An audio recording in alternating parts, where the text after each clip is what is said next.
How are y'all doing today? My name's Sean Futrell. If you haven't been to my channel, welcome, and if you have, welcome back. I am a rig welder, mobile welder, whatever you want to call it.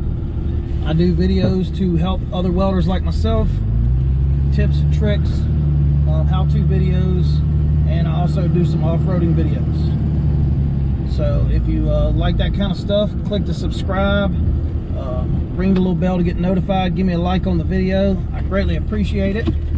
I do not get paid for doing this. I just do this kind of for fun, help out other people. Talk to you about today is when you have downtime. This week has been icy and snowy and messy, so lots of my customers are saying, no, let's wait till next week. You know, when you don't have any work, you need to work on your skills. You need to work on the skills that you're good at, that you do every day when you're working, not necessarily practice with them, but practice with the stuff you don't do every day.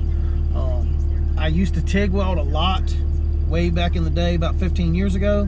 I haven't done it since then, and I've been in business for myself for 6 years, and I haven't needed to TIG weld yet.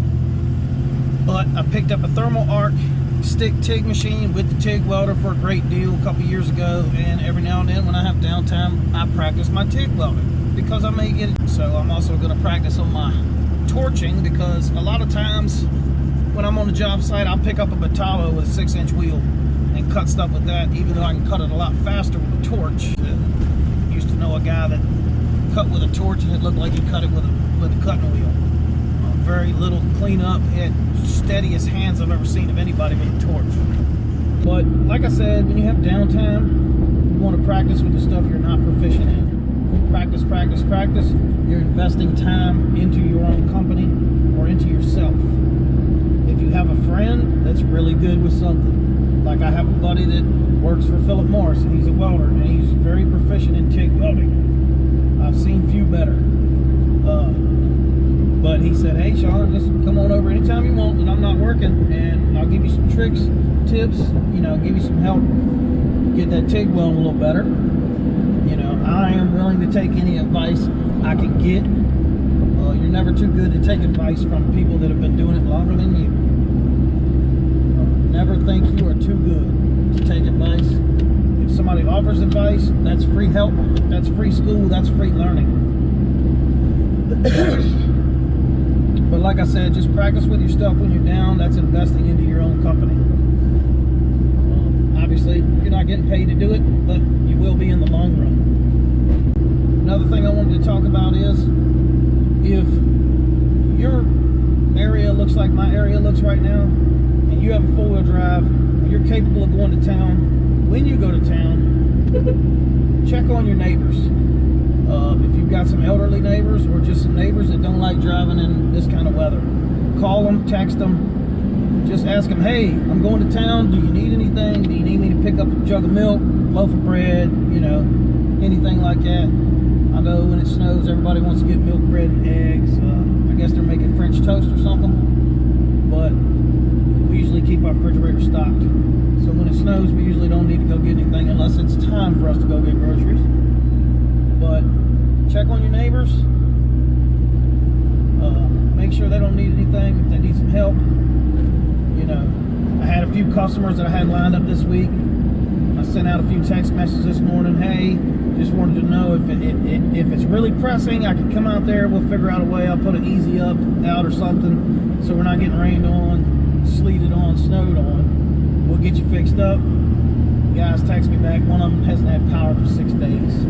He's least of his concern is something that he needed me to weld in his automotive business. So another customer called me last night. Hey Sean, this guy's got auto body mechanic and auto sales dealership. He said, hey Sean, I got a dually in here, I'm painting. I got to pull the bed off. Whoever this guy bought it from built a custom rear bumper, welded it to the frame. I've built several bumpers. The only one I've welded to the frame is the one on the front of my off-road Samurai that y'all have seen in some of my videos. By the way, I'm working on a video for that with some big old tractor tires.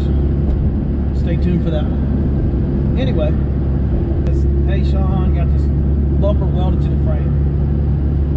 what do I do with it? If I send you some pictures and video, can you tell me where to cut it so it'd be easier for you to get it back on after I get the truck painted? I said, sure. He sent me a couple pictures, sends me a video. He draws a line. He says, this is where I'm planning on cutting it.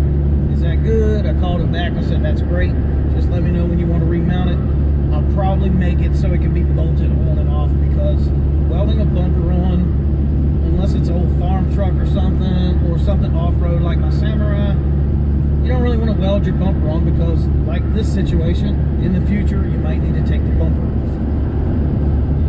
So I'll get him fixed up as soon as he gets that body painted. Before he puts the bed back on, we'll get the bumper back mounted. But fortunately for us, our weather went out for about 4 hours last Saturday. Today's Friday. It was out for about an hour. I went ahead and backed the truck up to the house, plugged in Trailblazer. Boom, we got power. We already had a fire going in the fireplace, so take the chill off in the house. My family is prepared for stuff like that. We always have enough food in the house. We always have water. We always have firewood. We don't have a wood stove, which we would like, but we don't have one right now. We're working on getting a piece of property, build a house, put a shop up. But right now we have a fireplace, so hey, that'll keep you warm if you have to. We also have a couple of Mr. Buddy heaters. One of those running on low will run for about 8 hours on a 1 pound propane tank. If you didn't buy it before the ice storm, good luck finding it after the ice storm comes.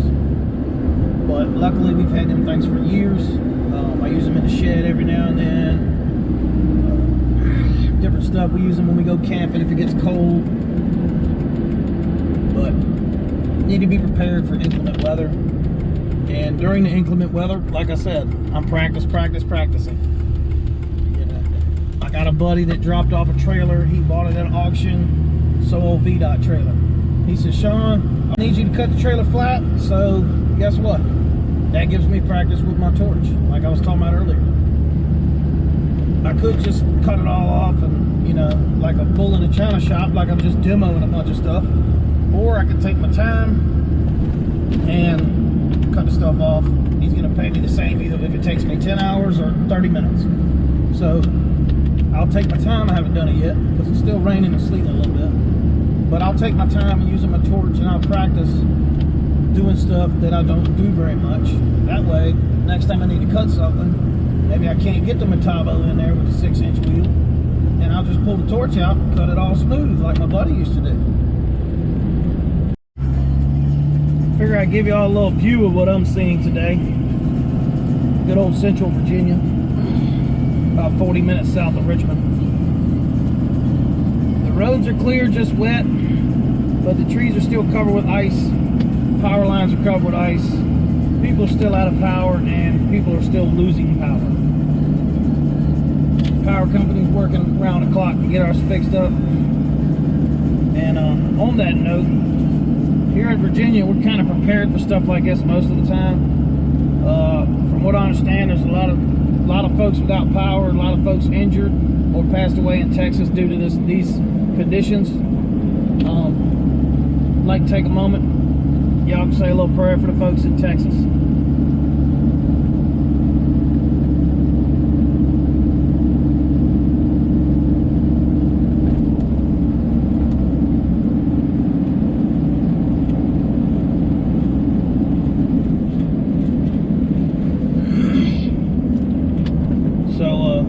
Like I said, in Virginia, we're kind of prepared for stuff like that. We expect it to happen every now and then. You don't expect to hear people in Texas covered in ice and snow and 0 degrees.